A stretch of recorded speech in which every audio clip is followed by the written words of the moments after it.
In support of this legislation, I think this is a good first step to reining in an out-of-control, unelected bureaucracy. I think the EPA has gone way beyond its mandated duty and is now at the point of stifling industry in our country. You see this and hear this across the state of Kentucky, but across the country.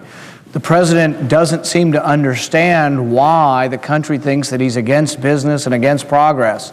You can't be for job creation if you're against the job creators.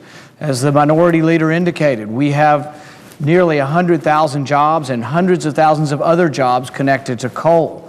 And that really applies to the rest of the country as well. Over half of the electricity in our country comes from coal. Over 90% of the electricity in Kentucky comes from coal.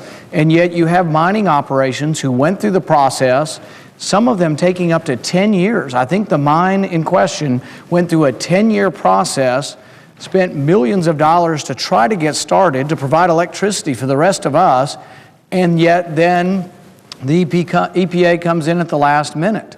There is said to be nearly 200 permits that are out there languishing.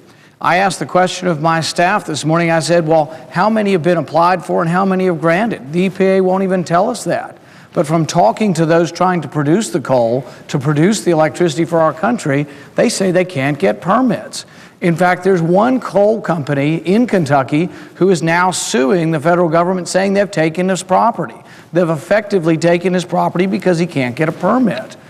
This is a real problem. The average expectancy for getting a permit in our country now for all mines is 7 years. We wonder why we're languishing, and everyone else, we depend on everyone else for natural resources, for our energy, and we want to be energy independent, and yet we sit atop some of the greatest world's natural resources in coal and oil, and yet we won't produce our own.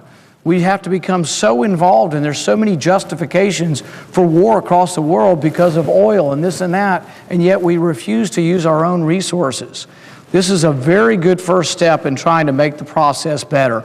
All it's saying is that the EPA cannot have unlimited time to sit on our permits. This is saying that there have to be rules.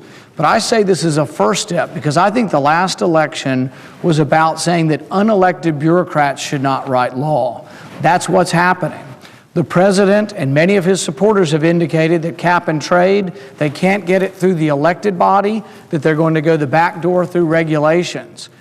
The American people need to stand up and say unelected bureaucrats should not and cannot be allowed to write law. That's essentially what's happening now, and I think this is a great first step, and I compliment the minority leader for bringing this forward, and I wholeheartedly support it.